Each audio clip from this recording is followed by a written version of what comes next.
Welcome to The Treatment. I'm Elvis Mitchell. My guest, Kristen Stewart, has been a muse to the Beat Generation, a knight. What else has she been? Kind of a vampire. In the new movie, she's also a muse. The movie is Olivier Assayas's terrific new film. It's called Clouds of Sils. Maria, first of all, good to see you again. Thanks for doing this. Good to see you, too. No, thank you. Had you seen any of Olivier's films before you had done this? No. I mean, I had been vaguely familiar with Carlos and familiar. I mean, you know, I knew that Juliet and him had this sort of partnership for a while, and that this was them sort of coming back to that. But this was a nice little eye-opening experience. I have to say, there's a point when you guys are going back and forth between rehearsing and real life, and I just kind of got dizzy watching it. What was it like to do that? Definitely dizzying for us as well, I think. You know, Juliet rehearses a lot. She goes over her lines again and again and again, and she was sort of trying to wrestle me to like down to the ground to do that in initial stages, and I was always like, you know, honestly felt like I was running from her because every single moment in the movie feels true, probably because it is like, you know, I didn't want to anticipate anything that she was going to do. She has this ability to strip you in a way, and I wanted to not be, you know, I didn't want to have any defenses up against that. I didn't want to be used to it. Yeah, so we just kind of maneuvered it every single day. We just sort of found it. We should say in this film you play her assistant, and she's about to go off and give a speech for a mentor and the person who's been responsible for making her a star when she was 18. And then a little bunch of weird things happen, both maybe real and not so real. And beginning of the movie, we get you as a character who's kind of completely in control and sort of the ballast for her, the balance for her life. Was that one of the things that attracted you to the character? That dynamic felt very true to a lot of relationships that I've seen exist in this business. You know, there's a lot of isolating and protecting that one sort of has to do. And it was nice to be on the flip side of that because I think that nobody could take care of her as an actress, as a person in the public eye, as a, you know, as in, you know, quote unquote artist, sort of maneuvering a sensitive, personal, devastating subject and having to do it in public. I just felt like I had this innate protective, nature, and I would be a great assistant. And so that came easy. That was fun. Well, for those of you in the business looking for a new assistant, she's here. My guest is Kristen Stewart. She's the star of Clouds of Sils Maria. But I thought what was interesting about the character, too, is she's so specific. I mean, she doesn't move around a lot. You can sort of see that there's almost a calm that Maria, the character that Juliette Binoche plays, has to have around her. And in your discussion with her and Olivier, I wondered how you sort of arrived at that idea of just stillness for this person. Valentine always had to have a real steady nature. That is the thing. She sort of plays so many things. She is a mother to Maria. She's an assistant. She's a confidant. She's a friend. She's a sister. I think they have these weird crushes on each other. Like there's so much going on that it's probably overwhelming her as well. And I think that she has to sort of keep this face on of professionalism of sorts. It's sort of like, this is my job. My job is to make sure that you're cool all the time. So anything that I might be worried about is going to be submerged. And like that's why the tattoo thing was interesting to me. I wanted to give little indications that this girl was a fully well-rounded, layered person that we actually kind of know nothing about. And so I wanted to give these little hints that, you know, oh, she has interests. Where'd she get the tattoo? Who's it about? What is this girl about? And you sort of never really know. We were talking before we started about a tattoo I saw on your character saying a Basquiat crown. And I was asking about that because it really struck me that she seems to be the kind of person who I want to hear her talk about her own life inside of her head. And we don't really get that at all. So talk about picking it that. Worked. Yeah, it really, cool. It's like, wow, what's her story? Yeah. There were a number of tattoos that I assigned her. It was like, it was this little bit of Guernica that I actually ultimately got for real. After 2 months, I just missed it.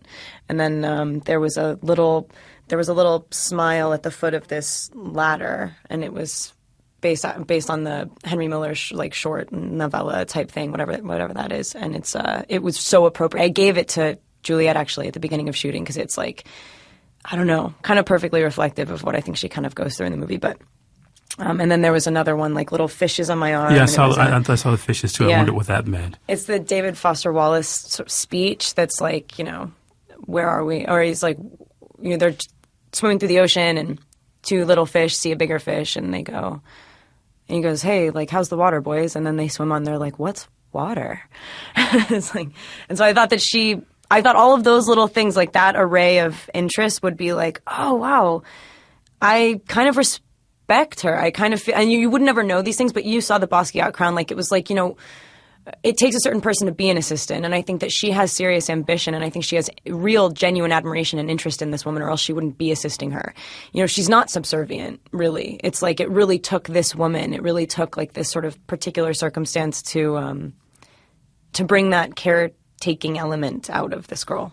But she's almost like a clarifying influence when they're talking back and forth about the character, and she's explaining the sort of supernatural aspects that might seem comic booky to, how best to put this, an adult. Yeah. And Maria's just cracking up that I can't get this in my head. And first of all, you must have been involved in conversations like that in your life before, maybe once or twice. Oh my God, constantly. Yeah, I have that conversation. Yeah.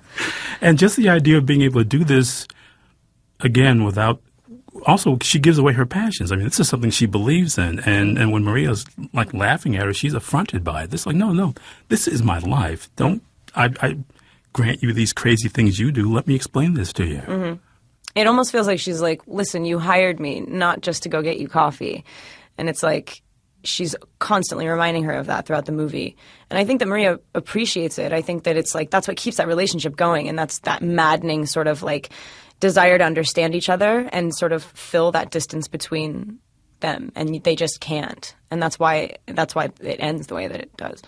The idea of being just that kind of person who doesn't dismiss anything that's said to her is a really interesting character aspect to play out. Especially because it's so starkly shown against somebody who's the opposite of that.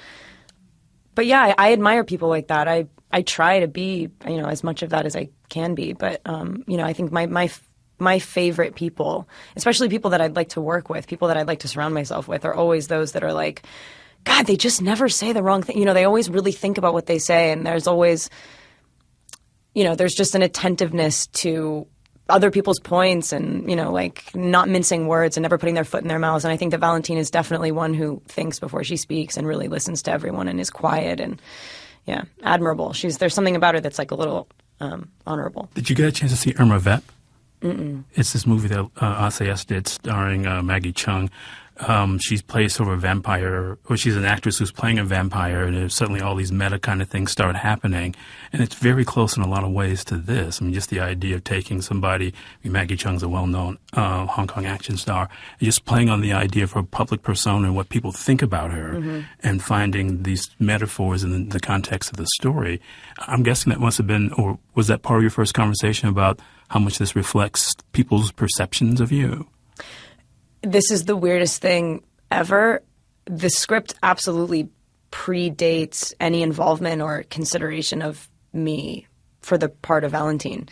It is coincidentally perfect for me, but I'm fairly positive that he wrote this and then sort of realized that it would have been really highly effective for me to play the part, but that it wasn't intentional.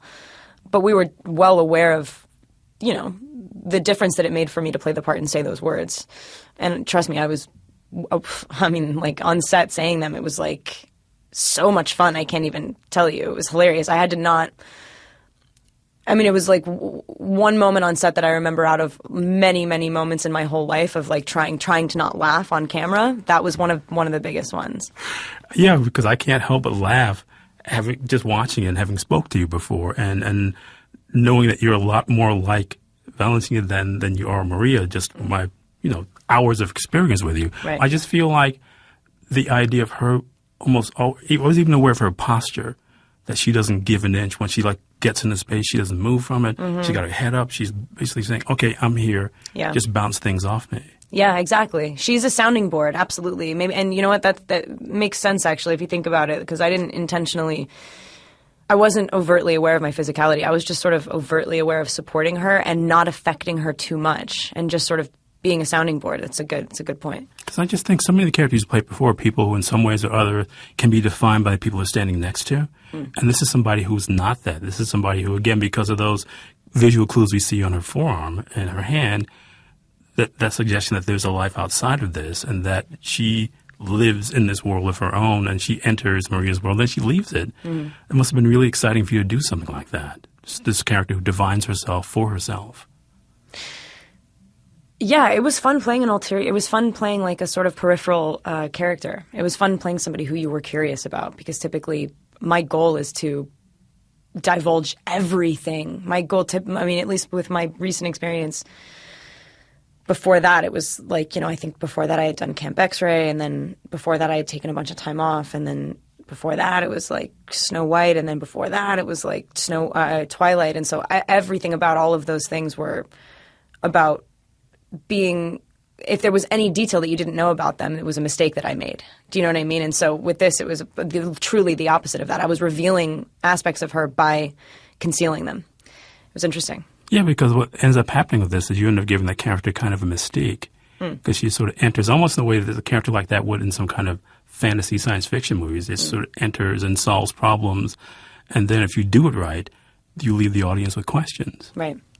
I mean, that conceptually must have been a really exciting idea for you to play out.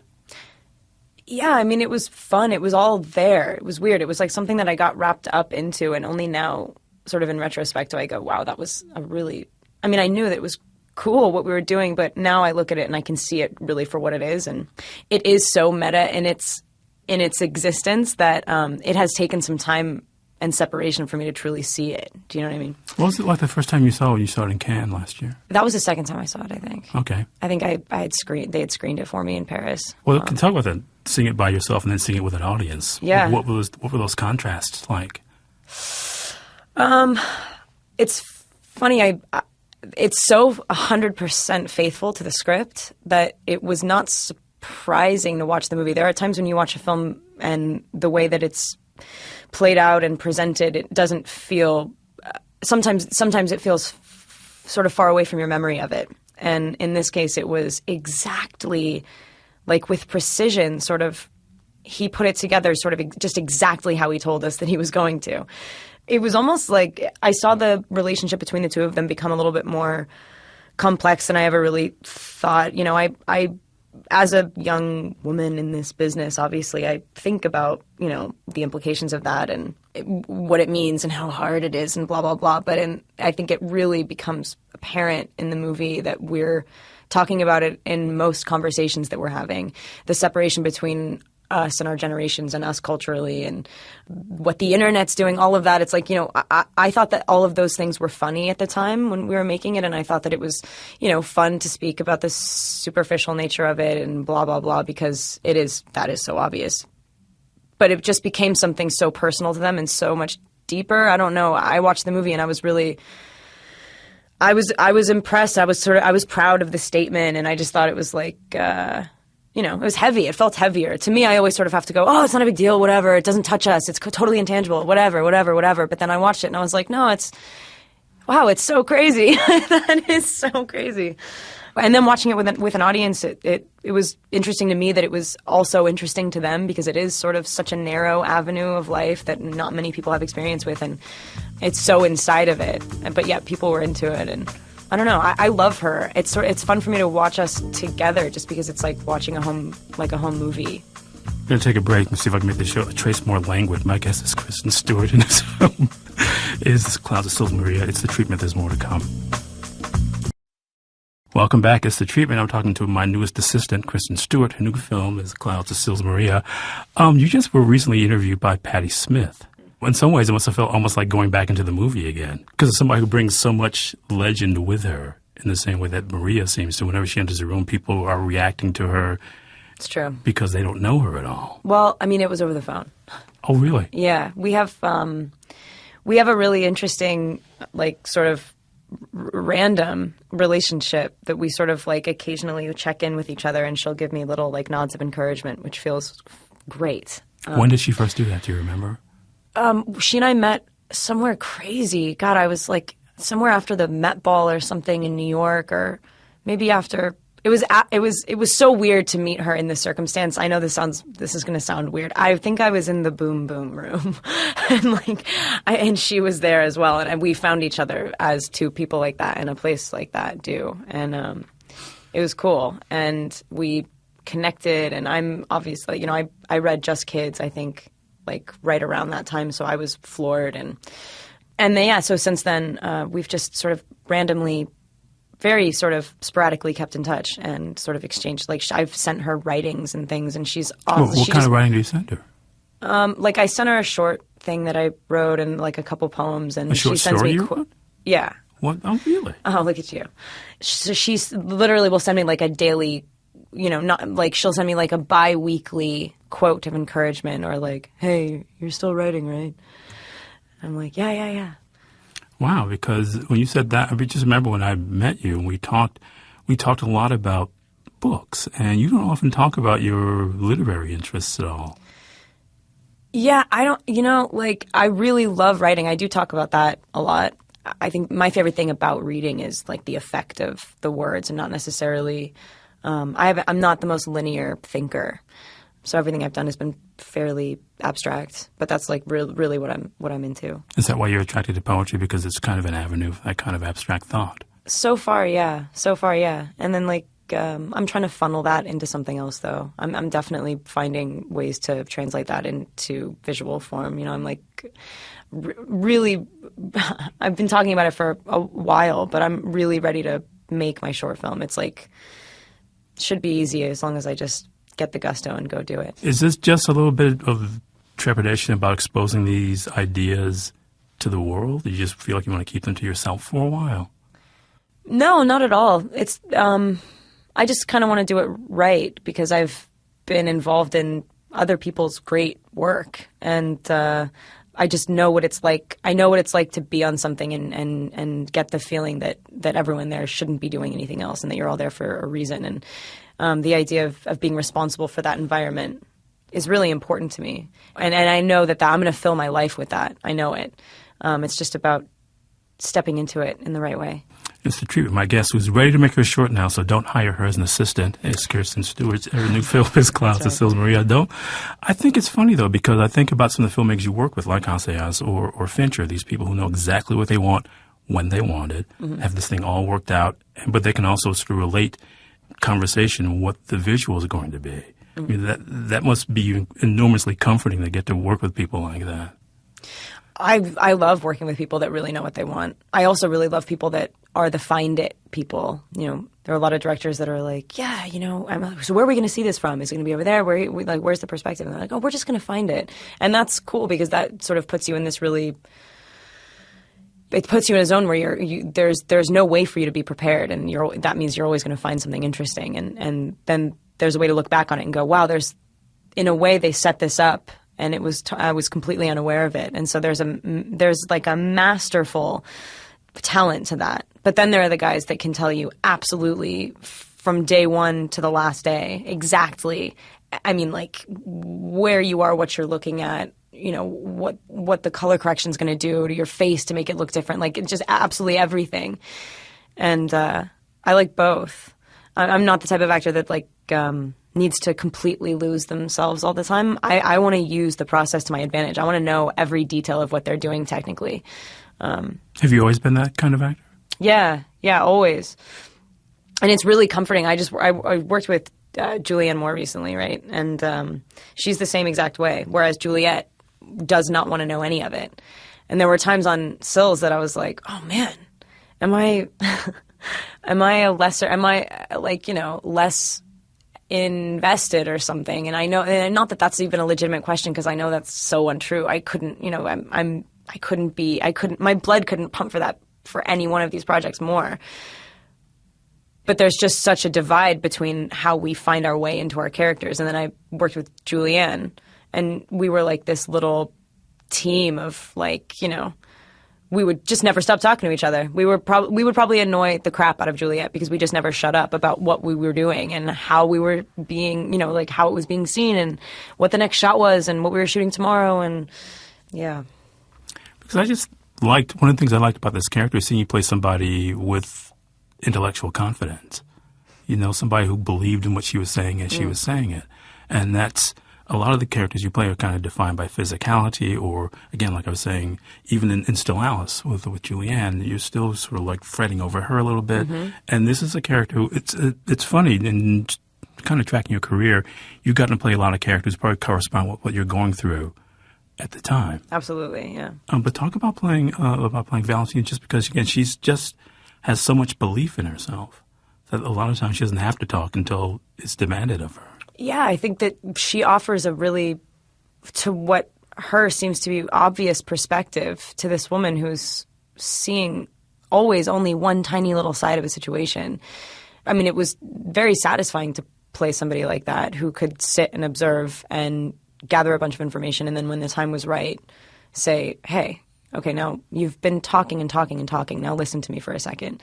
I definitely I've played characters that are defined by their silence. It was fun to do both in this case because I think she's yeah, I mean, the things that she says are aided definitely by how quiet she is, but then when she speaks, she's definitely speaking to be heard.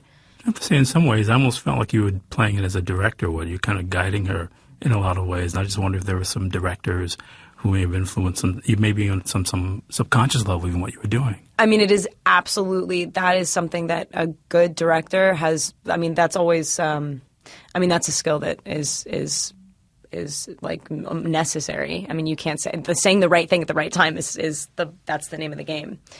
So yeah, actually, you're totally right. I never really thought about it like that. But she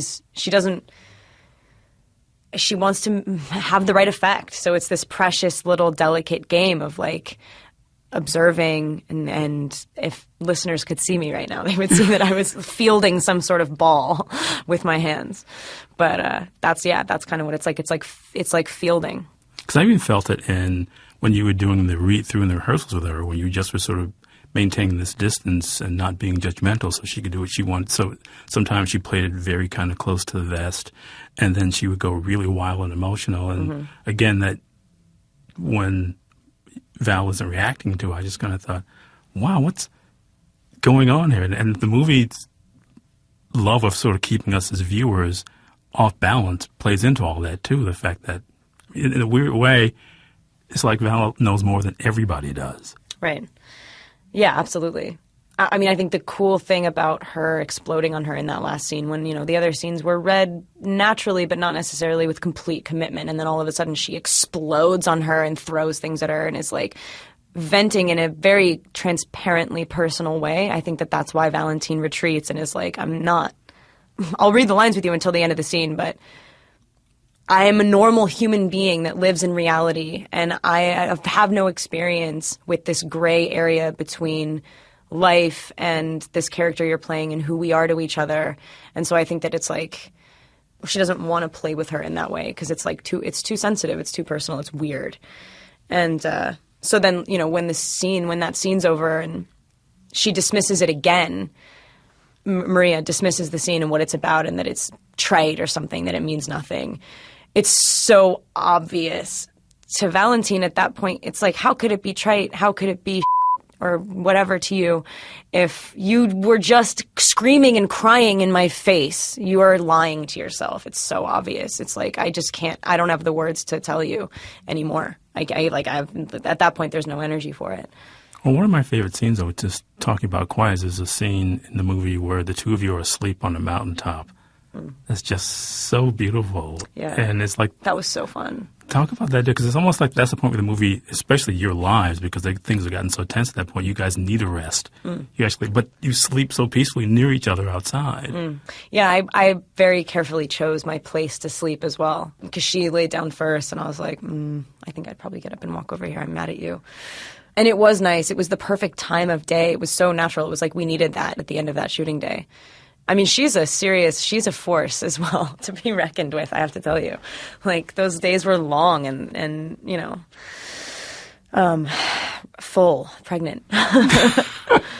Because just watching that, just getting a sense of that, what the demands were of working with somebody who is kind of constantly questioning herself to you, but also being weirdly confident about some things, I just felt exhausted By that point in the movie, even. Yeah, absolutely. I think that's why Valentine towards the end is like later. It's like, oh my, it's too much. It's too much. It's weird. I think that actually that felt really familiar to me. I think that might be a line in the movie. It's like, it's so indulgent what they're doing. They're sitting in this little chalet, the two of them off on their own, just like stuck in their own heads, so torturously stuck in their own heads. And we get to watch that happen. It's weird. There's something that happens near the end of the movie that relates to the title that I don't want to give away. But when that thing happens, what was your feeling about that and reading it in the script? Because it's such a key moment for this quest that these two women are on. And when it plays out like that, what was your thought about it without sort of giving too much away? I think it says a lot about timing in life. I just think it's one of those, you know, we're all waiting for that, especially people that make movies and like these characters. I think, I don't know, I'm not speaking very well, but it's like that lightning in a bottle moment that even filmmaking is all about. It. That's like what it hinges on. And it's like capturing that moment and what it's going to feel like and planning for that moment and putting so much work into it and projecting onto it what you think it might be, and then like the surprise of what it ultimately turns out to be, and like how you've changed and learned from it. I just think that ultimately, like once the snake finally, you know, makes its appearance, it's just not how you thought they'd see it. And that's exactly what the movie's about, is, you know, perspective is everything. An object changes based on where you're standing and looking at it. And it's like that. I think that line is said 30 seconds before the snake appears. So it's kind of perfect. Because the other thing about Valentine, she seems to be somebody who enjoys her life as she's living it. Yeah, I think so. I mean, she seems down for an experience, absolutely. Oh, yeah, absolutely. That's why she's talking about some things that are turned out to be in the script. I kind of go, well, I can see her doing that. Right. I mean, that's really what's so confounding and fun about it. And you must have just loved that the first time you saw the script, didn't you?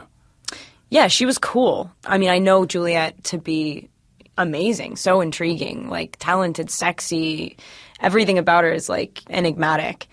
And so I was like, well, if she's going to be infatuated with this young kid, she's got to be cool. There's got to be something about her that's like layered, that you just go, God, there are so many layers there, and I can't begin to guess what they are. Yeah, it was fun. I'm a lucky bastard.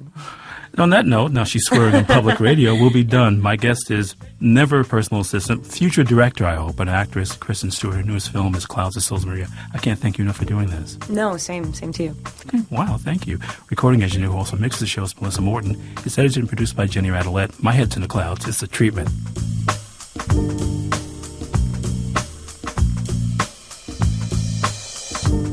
Catch up on past episodes with The Treatment, go to kcrw.com or listen on your smartphone with KCRW's mobile apps, or subscribe to the podcast on iTunes, Stitcher, or wherever you listen to podcasts. The Treatment is produced and distributed by KCRW Santa Monica.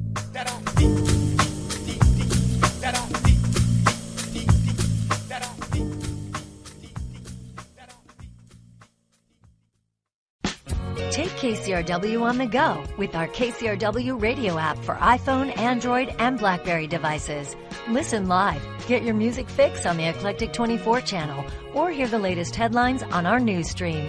All of our podcasts are available on demand as well. KCRW is on air, online, and on your mobile. Go to kcrw.com/apps and download today.